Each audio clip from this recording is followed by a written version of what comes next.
Lonna, over to you. Thank you. I am very excited to be here. Even though I can't see anybody, it's sort of weird to know there are lots of people out there, but I can't see any of them. But I'm very excited to be here and to talk to you about sort of New Mexico elections, national elections, and to talk about sort of voter confidence and how people perceive elections and the experiences that they perceive during the election and how that affects their voter confidence. So my talk sort of has a few different dimensions. I'm going to talk about some data on New Mexico to give you an overview of what our electorate looks like. And then I'm going to talk about some larger processes going on, particularly in vote by mail. And then I'm going to talk about what happened in the 2nd Congressional District in the 2018 election as a case in point and how that can affect voter confidence. I have to go down here to move my slides. So I just want to give you a bit of an overview of the, I'm going to turn off the pictures. There we go, too, while I, no. Okay, I don't know how to, I guess that works. So I'm going to give you just some data on New Mexico over time. So this is the a number of voters in the state since 2000. We can see that there's, sort of this up and down pattern that goes with this, with on election or presidential years and off election off years, right? So 2018 is an off year, 2016 is a presidential year. You can see that 2008 and 2016 were really very high turnout years for New Mexico, and that 2018 was literally the highest turnout we had had an off year in decades. And if we think about the what it's going to be like next time in this election, I'm figuring somewhere between sort of 800,000 and 850,000 voters. It's hard to really imagine us going higher than 2008, but it is possible that we could get that high. But I'm expecting generally high turnout in this election. This is New Mexico turnout compared to average U.S. turnout since 2000. And what we see here is a pattern that, for the most part shows that New Mexico's turnout is very close to turnout in the rest of the nation. And that's just the average turnout across all of the states that I'm comparing it to. But we see that in about 2010, that the pattern starts to change and that there's a difference, a small difference, a few point difference between New Mexico turnout and the rest of the nation. And I think that that might be a signal that we're becoming more and more of a one-party state. One-party states have, on average, lower turnout because there's less competition, there's less reason to turn out. It's unclear, certainly, what will happen in after the 2020 election and we redistrict. We do all of the redistricting. Certainly party gerrymandering is now allowed. So I'm expecting the state to become bluer after the redistricting. In terms of what voters look like, and I'm looking at the 2018 data, I expect sort of the 2020 data to look similar in terms of the characteristics of voters in New Mexico. Women outnumber men substantially in terms of voter turnout. This is especially true, of course, in the Democratic Party, where women outnumber men substantially. And this has sort of implications for who gets elected, especially in down ballot contests. And so what we've seen in the past couple of election cycles down ballot is that in the primaries, in the Democratic primary in particular, women have been succeeding at very high rates. And I think some of that has to do with the fact that women are overwhelmingly Democrats and overwhelmingly voting in those contests. And when they get down to those ballots, they're using down ballot contests, they're using heuristics to figure out who they're going to vote for. And one of those heuristics is gender. And so I think that's one reason we're seeing a lot more women successfully obtaining office in New Mexico, especially at the down ballot level. It's really been interesting to watch. So if we look at sort of the age, New Mexico is a much older population than the national average. And so you can see here in 2018, 10% of voters were 18 to 29. but about 13% were in that age group nationally. We're very heavily weighted, of course, at the other end. Over 65 is 32% of voters in New Mexico, whereas national estimates are only around 26% of voters. So that's a pretty big difference. So the average age of a New Mexico voter is 55 years old, and the median age is 58. So this is how New Mexico party registration has changed over time. And again, this goes back to 2000, and all of these are the last voter registration before the election. So that would be in October or the first part of November in some cases if they were published that way. In 2020, I just took what we had at the end of September for party registrations. And it's a very interesting pattern for what we're considering to be a blue state. And so, you know, I tend to think of New Mexico right now as still a violet state. It's certainly turning blue. I don't think it's quite blue yet. But this is one signal here that suggests to me that we're not quite blue and still violet, because the number of party registration in the Democratic Party has actually declined, you know, pretty substantially from 52 points in 2000 to 45.6 in 2020. And you can see that Republican, which is the gray line, Republicans have decreased a little, couple of points, but not quite as much. So they got lower in sort of 2018, and they've actually had a slight surge, which I thought was very interesting since the 2018 election in 2020, whereas Democrats had a slight decline of 0.2%. So I thought that was very interesting, and that's why I took them out to that first digit there. We've seen a lot of increase in people who decline to state or are in some other party. Most of these are declined to state. There are very, very few. I think there's only like 4,000, maybe, yeah, libertarian voters in the whole state, and they have third-party registration status or third-party ballot status at the moment. So, you know, you've seen this real increase. We've seen a real increase in independence over time, the orange line. A lot of that is certainly due to motor voter rules with regard to the Department of Motor Vehicles.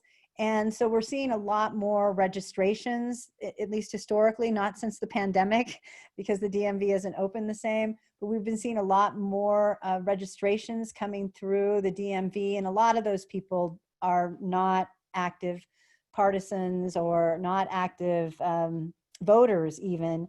And so one thing to keep in mind about these numbers is that these are the registration numbers, but in terms of turnout, the independents in particular vote at much lower rates. So, you know, they represent somewhere between 10 and 15, not over 20% of voters. And so that means that Democratic and Republican voters in terms of in an election are actually much higher than their registration numbers, and independents are much lower than their registration numbers. If we look at gender by party, and I mentioned that a little bit ago, you can really see what a difference is going on in terms of a gender gap. Something I'm really concerned about sort of at the younger age levels in particular, just because there's increasing evidence that people don't want to marry a person not in their party. And we have so many young women identifying as Democrats and more younger men as Republicans that I'm a bit concerned about the implications of that for ongoing marriage rates. But you can see that men are much more Democratic still, right? I mean, they're both Democratic, but they're under 50%, whereas women are over 50%, about 54%. Men are about 46% of them are a Democrat. So that's a pretty big difference, a 10-point gap. More men are independents. Women are least likely to be independent. And then about, 37% of men identified as Republican, and only about 31% of women. So again, that's a huge gender gap that we're seeing going on in terms of party registration. And that's a national trend. That's not just happening in New Mexico. We're seeing this trend across the country. So, one question I get asked a lot is about this, and I've been hinting at it throughout here, is New Mexico blue? In 2018 was the biggest signal we've had, that that we're blue, but there's some, non-signals too. There's some noise in that data that makes me think that New Mexico is still violent. So there's a lot going on in this table. So let's just focus on sort of the first data column. This is looking at the presidential vote in 2016. And in 2016, you can see that the average blue state gave the Democratic candidate 56% of the vote. That's what that means. And the lowest blue state gave the Hillary Clinton 50%, and the highest was 62. Excuse me, New Mexico only gave Hillary Clinton 48% of her vote, so we're much lower than the lowest, or we're at least lower, suggesting that we're not a blue state. Of course, for all of this, Gary Johnson is a spoiler. He was certainly prominent. He got 10% of the vote back in 2016 among voters. And we can see that same thing happened in the Senate contest in 2018, which is just below that. The average blue state gave the Democratic senator running 61% of the vote, whereas we only gave our Democratic senator in 2018 54% of the vote. Again, that's equal to the lowest Democratic blue state, but that's pretty low. That was quite an anomaly there. The highest was 71. So we don't seem to be getting those kinds of large numbers for our Democratic candidates that we would expect to call New Mexico blue. However, if we were to look at the red state data, we would see that we look bluer if we look at how we're voting for Republicans. But again, a lot of this has to do with Governor Johnson sort of being a spoiler in all of these contests. So I think 2020 is going to be an important signal in terms of whether we're a bluer state or we're still violet. There are a lot of conservatives in New Mexico, and I think that's, as opposed to Republicans, there are a lot of people who identify as conservative, including people who are Democrats. So there certainly is opportunity for Republicans, and we just had a Republican governor, and a few years back we had a very, one-term House that was Republican. So those are all signals that we're still violet, but we've definitely been getting bluer and bluer with all of our federal elected leaders, Democrats. This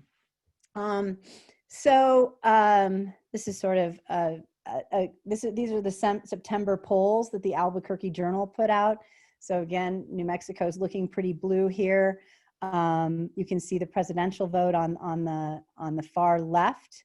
The CD3, which is the northern New Mexico here, I know all of you know that, and that is the bluest area of New Mexico, and so we can see huge support for the Democratic candidate there, even though there's hardly any active race going on. CD2, of course, there is right next to that, to the left of that. CD2 is very, very competitive. A lot of conservative voters down there, very rural. Las Cruces being the only real city down there. Lots of small cities, as we all know, and very conservative. So we can see a real race there between Yvette Harrell and Xochitl Torres Small, a repeat of 2018, which I'm going to talk about more. CD1 is now also very blue. It's become a very blue district. It was only 20 years ago. It was very it was the median district in the nation in terms of voting patterns. Heather Wilson was the median member of Congress in terms of her voting patterns at the time, but it has become very blue since she left that office. And of course, we have an open Senate, a Senate race. And there's, a little competition there, but, we all expect Ben Ray to take that seat in this contest. So those are where we stand in the Albuquerque Journal poll. There's been a lot of money raised during this election already. These are our federal races. In the Senate race, there's been $7.5 million raised. In New Mexico CD1, a non-competitive district for this election, there's been 1.6 million raised. In New Mexico CD2, 5.8 million, and New Mexico CD3, 1.6 million. So there's a lot of money out there. Candidates are spending heavily on ads because we're not able to do a lot of in-person candidate activity, no rallies this year. So we're seeing a lot more ads than we have in some ways in the past, going back to sort of old school campaigning. If we look at who's ahead in terms of money raised, the Democratic candidates are way ahead of the Republican candidates, and that bodes well for Democrats. Democrats, you know, whoever spends the most is most likely to win the election. That doesn't always happen, certainly, but if we were betting on it, we'd win a lot of money most often by betting that the person who spent the most money will win the race. And we can see that there's a huge gap here with, you know, Ben Ray Lujan on the U.S. Senate raising over $6 million, while Ronchetti's only raised a little over $1 million.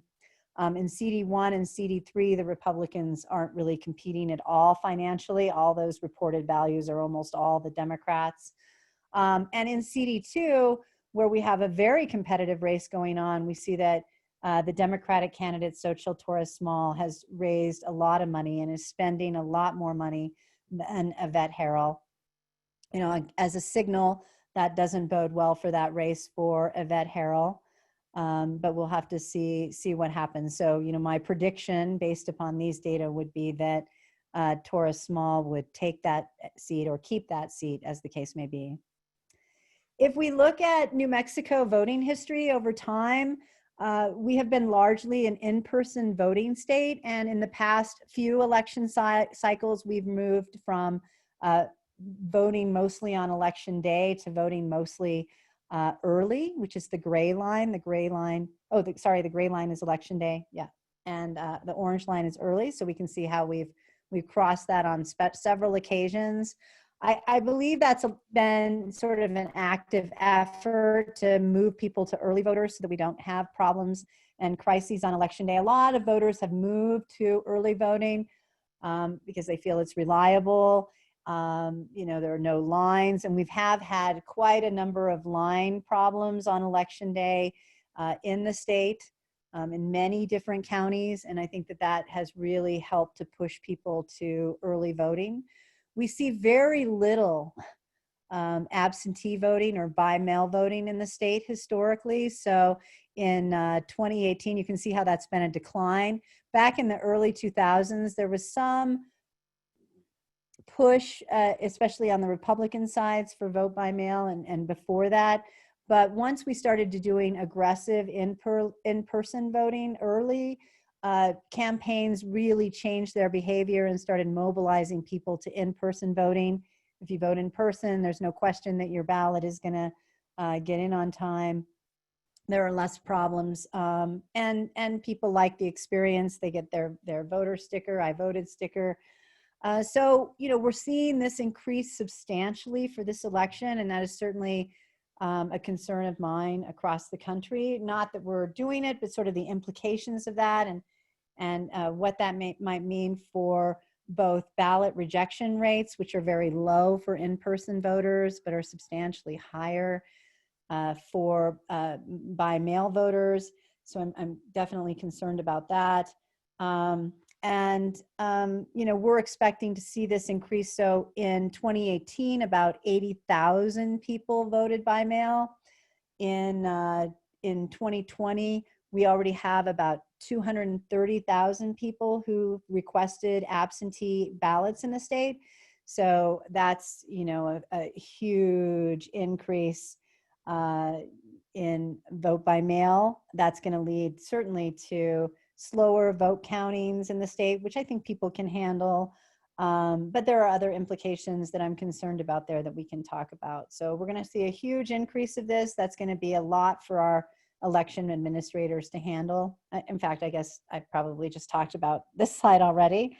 So I am figuring that as much as 1/3 to 2/5 of voters will vote by mail. I'm not expecting a majority, but it is possible that that could change. A huge increase from 2018. Usually about 80% of voters who request absentee ballots end up voting by mail. So we'll see if there's that kind of degradation this time, or there's more people that choose to request and get them out mail ballots. Again, I'm really concerned about the potential for rejection rates and how people view both rejection rates and late counting and how that affects their voter confidence. I wanted to think about late rejection rates. There are, in New Mexico, we have an election day deadline. Everyone has to get their ballots in by election day. Some states have an election, a postmark rule, and it says that if you're postmark your ballot by election day, then you have so many days after the election to get that in. This table is attempting to look at some of those data to see which kinds of states have more rejected ballots. These are states that are all vote by mail or mostly vote by mail states. And what I mean by mostly vote by mail, these are states that have permanent absentee lists, and all of the voters and a majority of voters are part of the absentee vote either by mail absentee or hand in their absentee ballots. And so are not voting on election day. They're getting a ballot delivered to them and then are returning that through the mail or some other way. So I looked at sort of the dominant states that do that as a comparison to get a sense of what rejection rates look like, and rejection rates can get a fairly high. I mean, they're very small. So what I have here, just to give you an idea, so the first state is Montana. Montana had 290 late rejected ballots out of 338,000 absentee ballots counted, and out of overall turnout of 517,000. So they had a rejection rate of 0.09%. Those are the percent of ballots counted by absentee. So you can see that there's quite a number of ballots that are rejected because they come in late. I just want to note that Utah, California, and Washington, these are all postmark states. And I know that there's a lot of talk out there in the news about postmarks and election day deadlines. There's been a lot of lawsuits this election cycle regarding that. And so I went to look in the data to see what it actually showed. And I found an interesting, a very interesting result, which is that states that have postmark deadlines actually have higher rates or higher percentage of rejected ballots for being late than states that have election day deadlines. I think that has a lot to do with how people procrastinate and how that affects whether or not their ballot gets a postmark, and a postmark that is before the election. So the state of Washington, for example, they have some of the highest rejection rates here, and the state of California, and both those states wait a long time after the election. Or Utah waits 7 to 14 days after the election to get a ballot in. Washington, you have 21 days to get your ballot in after the election, as long as it's postmarked by election day. And so I think what's happening here is that people are waiting more for the last minute, and they're relying on the mail, and then they either get an illegible postmark, no postmark at all, or a late postmark, all of which indicates they can't vote. So I think that there may be, there's these ideas like, we see all these ballots that aren't being counted, but really the question is, what motivates people to make good decisions as opposed to creating policies that might allow people to make bad decisions and lead to possibly more disenfranchisement? So I think this is something we really want to think about in New Mexico, about our deadlines and, what is the right way to motivate people to make good decisions. I have a similar, slide with maybe too much data on it. for no signature and mismatched signatures. We don't do mismatched signatures in New Mexico. All we do is we have a signature that you have to sign. If you've signed it, the ballot, then your ballot is accepted. This year, we also have the addition of you have to put the last 4 of your Social Security on there. So that is our security for our mail ballots. What I found when I've looked at people who forgot their signature, some states have curing rates, and they allow ballots to be cured after the election or up to election day. And so I was trying to look at the same thing that I looked in the last slide. I was trying to understand how curing rates motivate behavior. And what I'm concerned about with curing rates is after the election, many states, like again, Washington allows voters to correct their ballot problem up to 21 days after the election. But if we look at the percent of ballot counted for Washington in 2016, and we go all the way across to the percent of ballots counted, or the percent of that should be the percent rejected. So that's the percent rejected. It's 0.5%.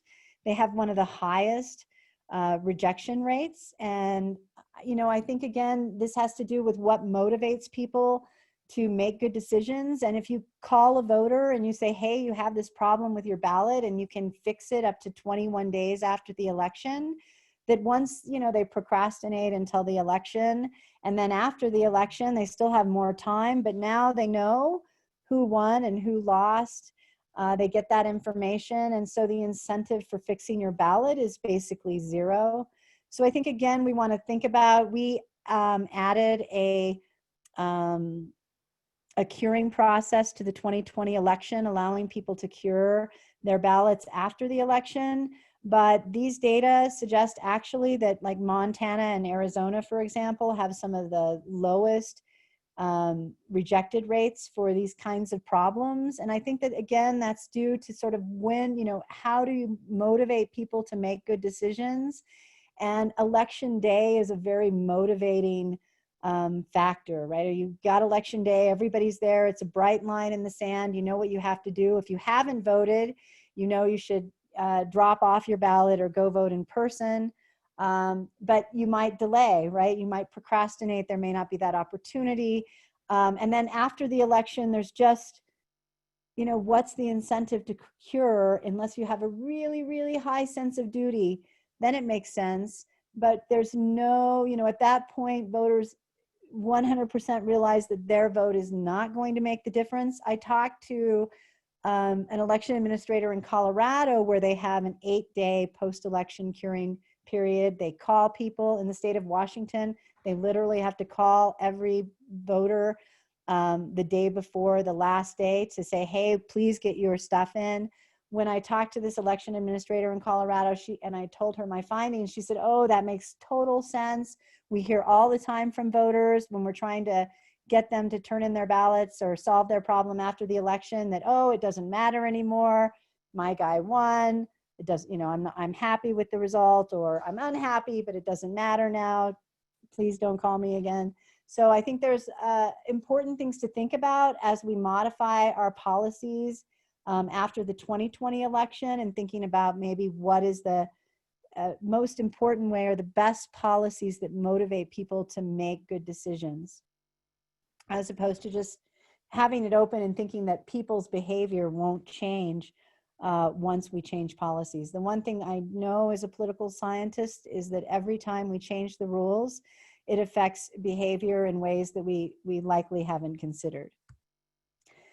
I want to take a close look at the election in CD2, and it's sort of neat because we're having a 2020 replay of that election, and there were a lot of anomalies in that case.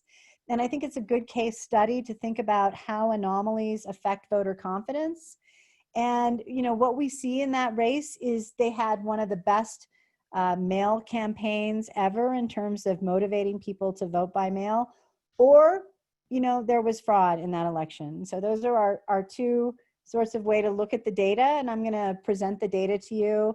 And we do know, I just want to say, I do know that there was a huge vote by mail campaign going on statewide, but especially in CD2 by Democrats in that race. And so, you know, that either was one of the reasons for an increase certainly in mail balloting.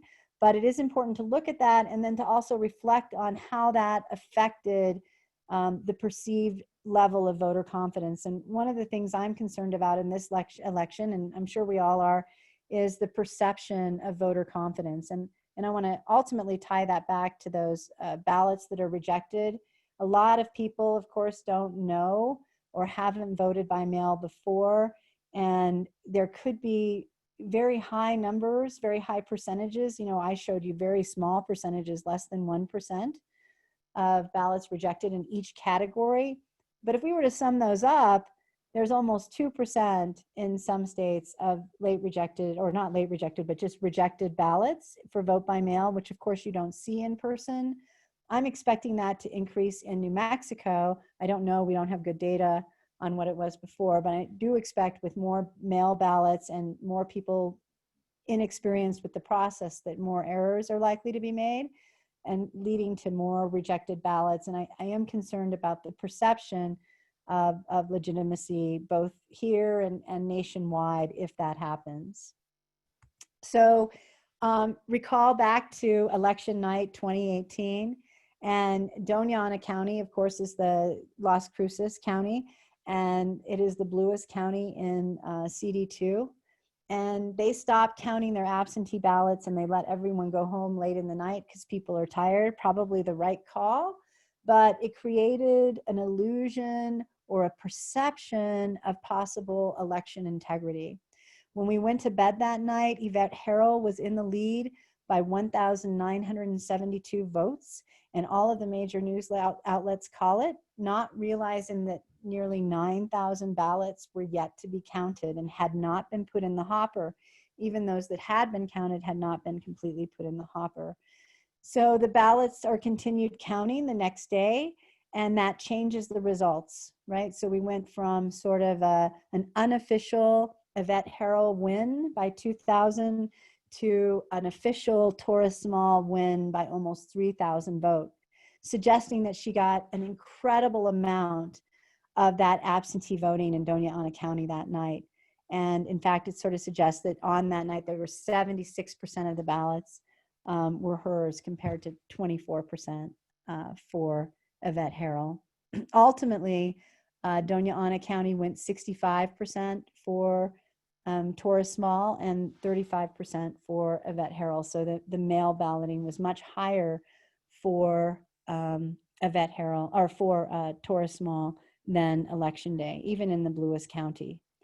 If we look at what happened in 2018 by congressional district, which is what this next slide does, we have the first, the third, and the second in that order. And then I put Doña Ana in, and then the other second counties.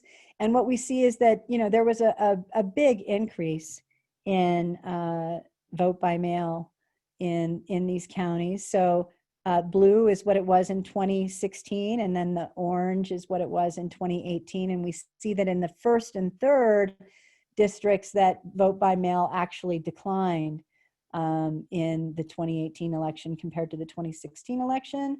But for the second, that it increased by a little, almost 2%, and that it really increased in Doña Ana County, where it went from 4.9% to oops, my phone's beeping at me, 4.9% to 15%. So we had basically a tripling of vote by mail in Doña Ana County.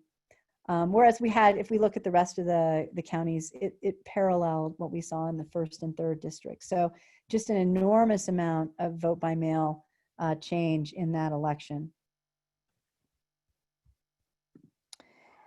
If we look at the mode of voting and the support for the Democratic candidate across the congressional districts, we can see that, let's start with CD3, which is the farthest two columns, focused on the second to the last column.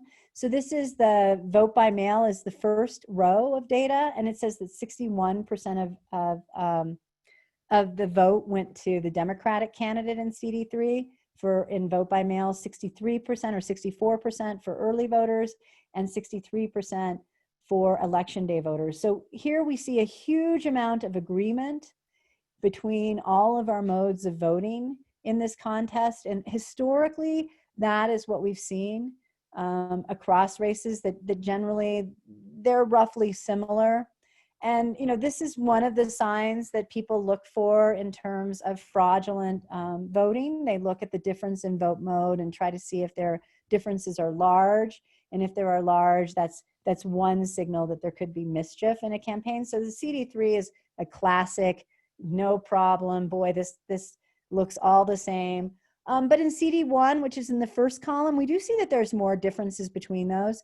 Vote by mail was actually very low for the Democratic candidate. Perhaps there was a lot of in-person mobilization by Deb Haaland's campaign. I don't know, because we just see such a huge mobilization, such a huge difference between sort of early voting and vote by mail there and election day. But the other two are about the same. When we look at CD2, which is in the middle, we can see that in terms of the entire congressional district, that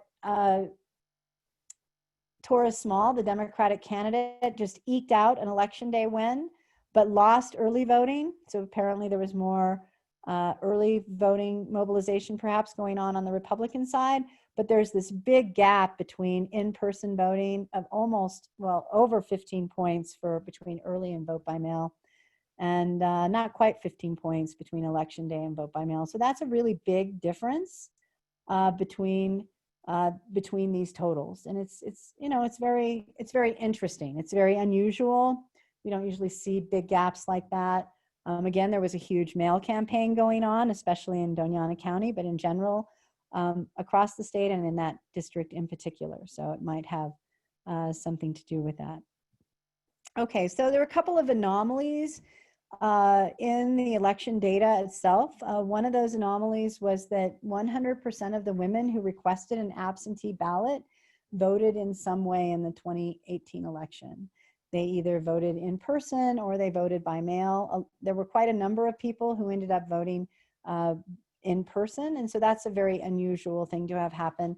79% of men who requested an absentee ballot voted in some way, which is more typical. This is a picture of the Democratic mail ballot applications and when they appeared. And so the red is Republican and gray is other and blue is Democrats. And it's divided out by CD1, CD3, and I also just divided out Doña Ana County there.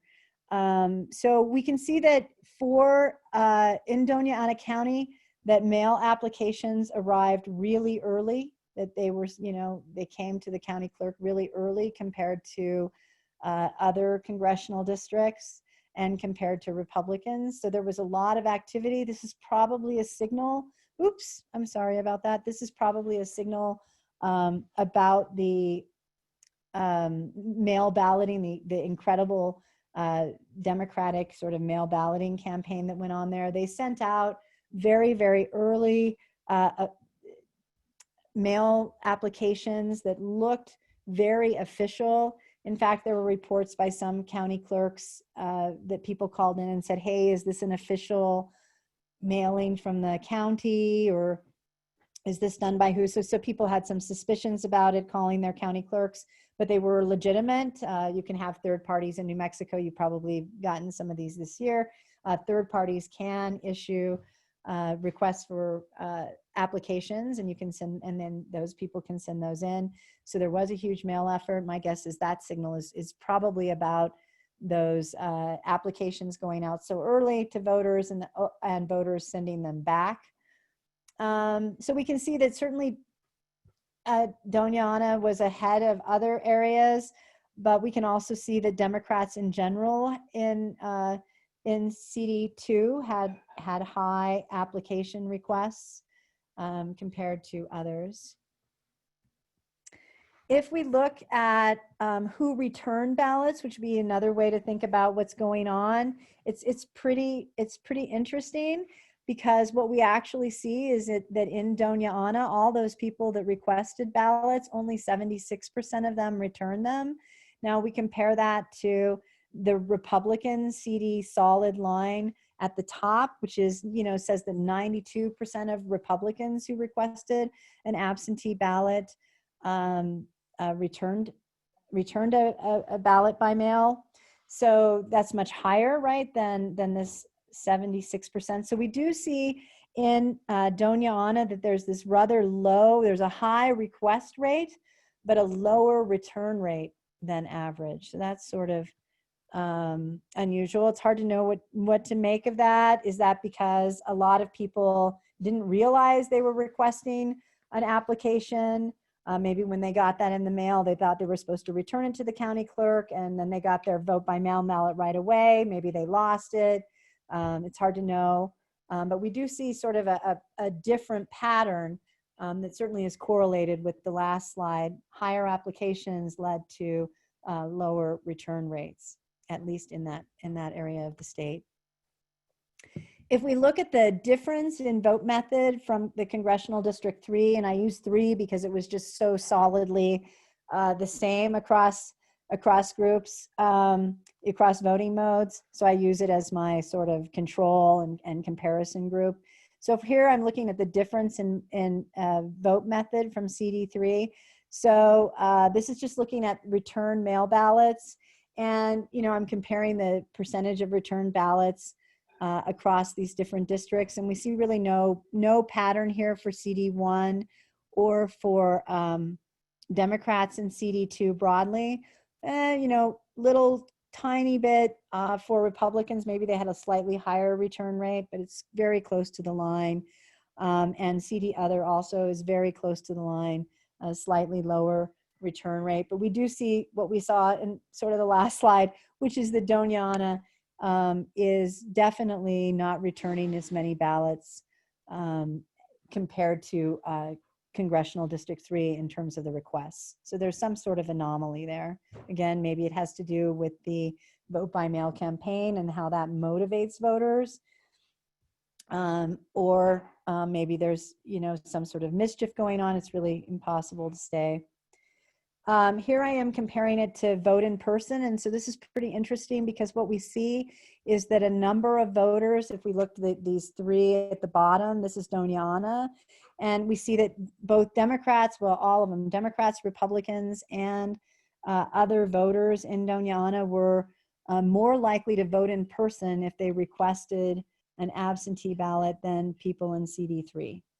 Right, and we see a little bit of that in CD1, but it's quite large in CD2. Or I'm sorry, in Doña Ana. Right here. There we go. So here I'm comparing it to people who did not vote. Same kind of thing. I'm comparing them to CD3. Most of the things are very close to the line, but we do find this difference in Doña Ana again, where Doña Ana Democrats who requested ballots were slightly more likely to vote in or to not vote at all. And we also especially see that with voters who were declined to state, that they were less likely to return their ballot even though they requested an application. So we see this interesting pattern. Definitely Doña Ana stands out as having a different sort of level of activity and change of activity. It's hard to know what to attribute that to, but we certainly can see that there are anomalies there. Of course, it could be mischief, but it could have to do also with mobilization and inexperience. That would be another explanation. And so it's pretty interesting. Here is the mean number of past elections voting by mail among people requesting mail ballots. And so, for example, in CD1, we can see that the average vote by mail voter had voted by mail for Democrats in 2 previous elections. For Republicans, it was on average 2.5 previous elections, with decline to state being at 1.5. We can see that CD3, jumping to the other end, also there's higher, right? They've had higher number of people in the vote by mail pool who had previous experience, whether they're Democrat or Republican, with vote by mail. But when we look at CD2, we can see that it has the lowest experience levels of people voting by mail. And so, only for Democrats, only on average one previous election voting by mail. So a lot of people had never voted by mail in CD2. And so that could be a reason, again, for a lot of the anomalies that we're seeing in these data. It could have to do with that. So this is a bubble chart of the difference between sort of the election day vote in the counties and the election day vote and the vote by mail. And the solid blue line on the diagonal would be where you would expect the counties to align if the votes were equal, if the percentage that the Democratic candidate received was about the same. But this shows that there was a consistent pattern in CD2. So it's not just in Doñana, it's in all of the, nearly all of the counties saw much higher voting for the Democratic candidate in their vote by mail than they did in-person voting. So that's quite a lot. You can see a very similar graph here. Again, the same idea here. We're looking at the ballots. We're looking at the counted ballots by vote by mail and comparing them to early voting. And again, we basically see that nearly all of the counties are above the line. So whatever we're seeing here, it's happening not just really in Doñana, it's actually happening in all of the counties. And here's a better look, or a more detailed look at that data. And so yellow highlights mean that there's a 5 to 10% difference between one of the voting modes and another another voting mode. And then green is yellow is 5 to 10, and then green is 11 to 14, and then over 15 is turquoise. And so, for example, in Doñana County, the percent election day, which is the last column, had 64% for Xochitl Torres Small, but her vote by mail in Doñana County was 78%. If we look at Otero County, which is, this is sort of, this seems like a big anomaly to me. If we look at Otero County, that is Yvette Harrell's county. That's where she's from. And she won that county hugely. These are the votes for the Democratic candidates. So Xochitl Torres, for example, got 42% on election day, but Xochitl Torres Small got 56% in terms of her vote by mail. A huge difference in Yvette Harrell's own county. That's sort of surprising.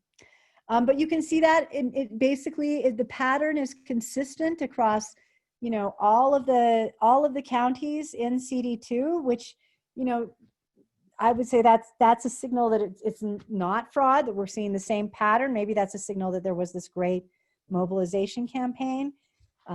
It's very hard to tell. So if we think about sort of summing up these anomalies, could it be fraud, or is it a great mail campaign? Sort of the anomalies that some might point to and say, oh, that could be fraud, are the skyrocketing mail ballots by Democrats and decline to states or others. The high levels of in-person voting among mail ballot requesters, and the high levels of non-voting among other requesters, people who were declined to state. So those sort of anomalies when we compared them to CD3.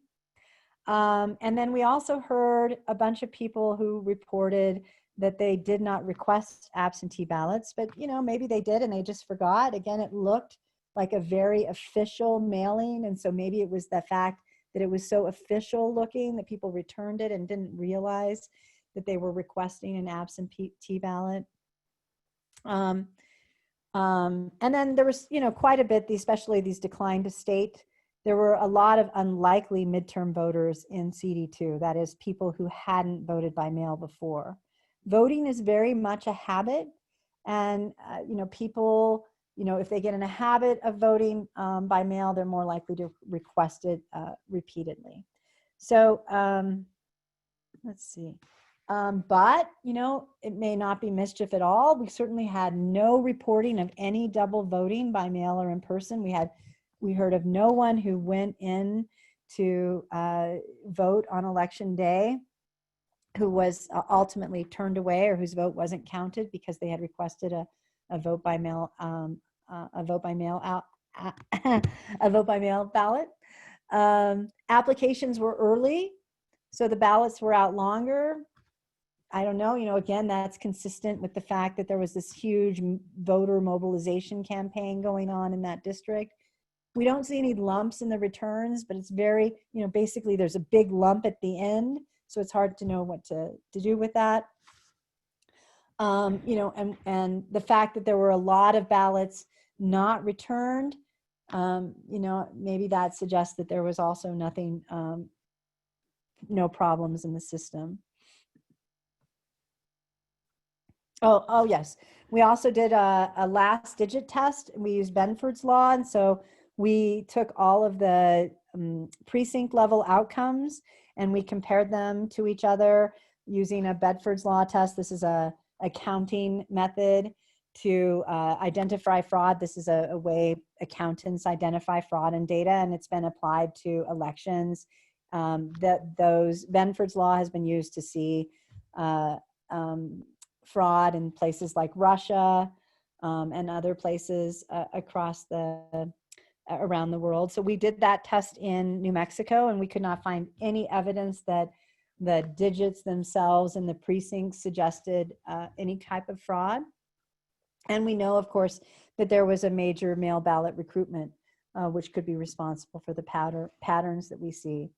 Nevertheless, these anomalies and people's perception of problems on voting day and the fact that ballots weren't counted led to declines in voter confidence in Congressional District 2. It's actually, if you break down the data, it's a little more interesting than that, and I'll try to mention that. So one of the things we ask in our post-election survey is, I just had an open end, and I said, what concerns do you have about election security? And so these are people who volunteered responses. The first 4 categories are all about sort of fraud. You know, all of these had to do with fraud. Some of them had to do with, you know, worried about machine hacking or just voter fraud in general. People were worried about corrupt politicians. They talked about, you know, people abusing the rules or changing the rules to advantage their party or their or particular candidates. And 5% of the people specifically mentioned stuff going on in Doña Ana County. They talked about, you know, irregular ballot procedures, the fact that counting went on much later, why didn't they start counting earlier, which is a pretty high percent. So, you know, there was definitely across all of these categories, if we think about it, there's, you know, a substantial number of people who were very concerned about fraud. Here's an example of someone's open end who talked about ballot procedures and talked specifically about the Doña Ana incident.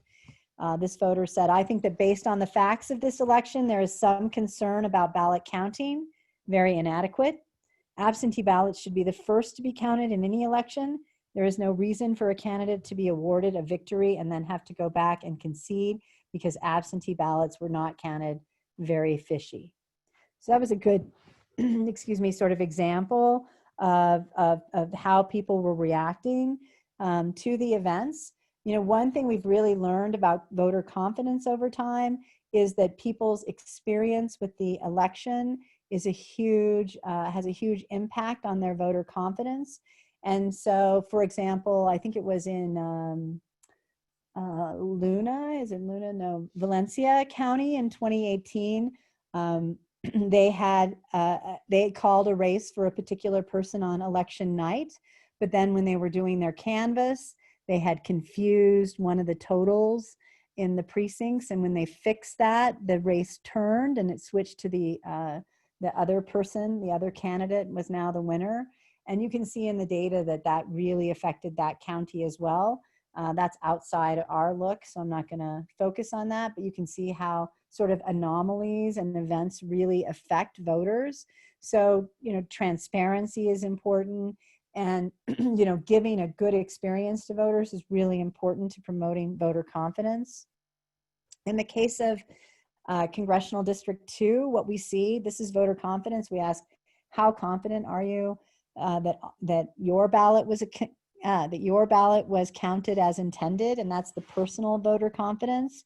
Then we ask, the same question, only we substitute county. We say, how, do you think that, all of the ballots in the county were counted as intended?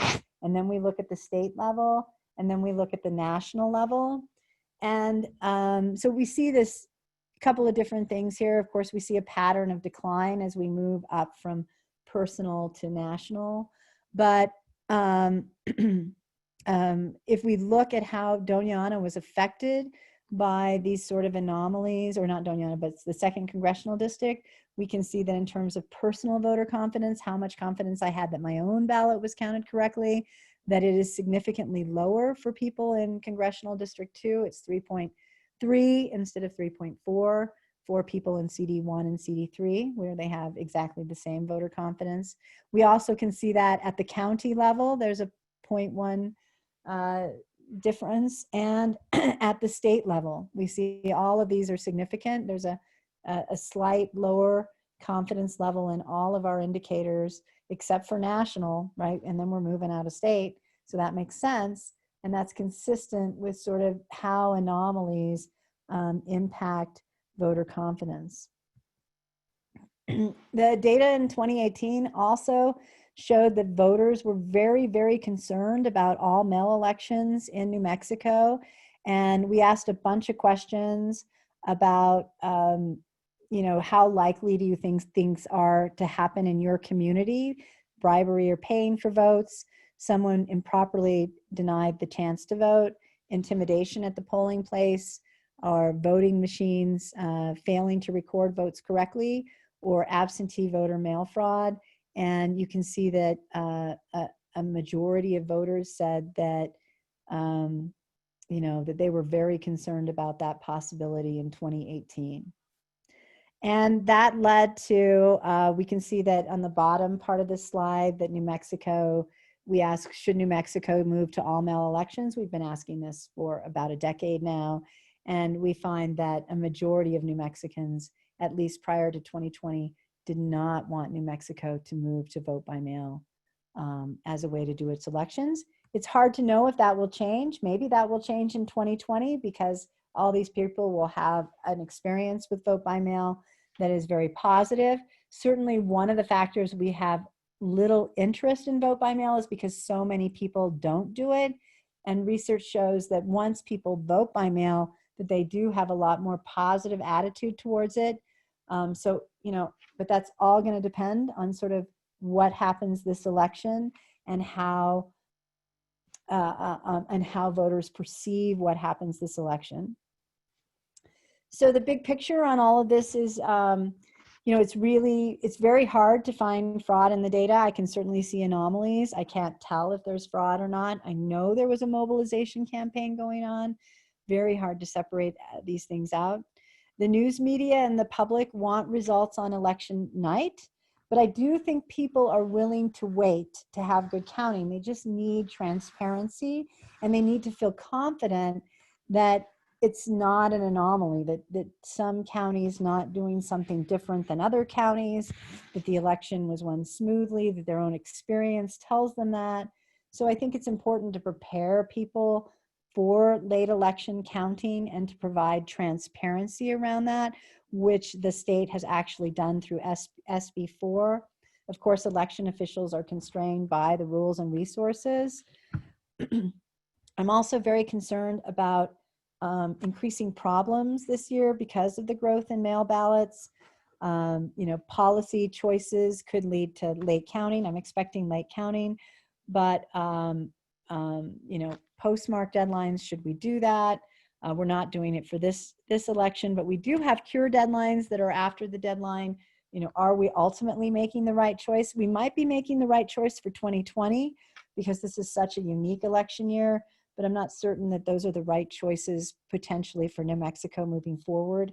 I think we want to look at the data very carefully and make the best decisions that are going to motivate the most voters to make the best decision to get their ballot counted. SB4 was the bill that was passed in our special our special legislative session around voting. And so some of the really cool things in there that make New Mexico a really great election administration experience, and many states don't have this, is that New Mexico can return ballots to any polling location during both early and election day voting, so you can walk in. New Mexico, we're also setting up drop boxes around the state. People really like drop boxes as opposed to mail.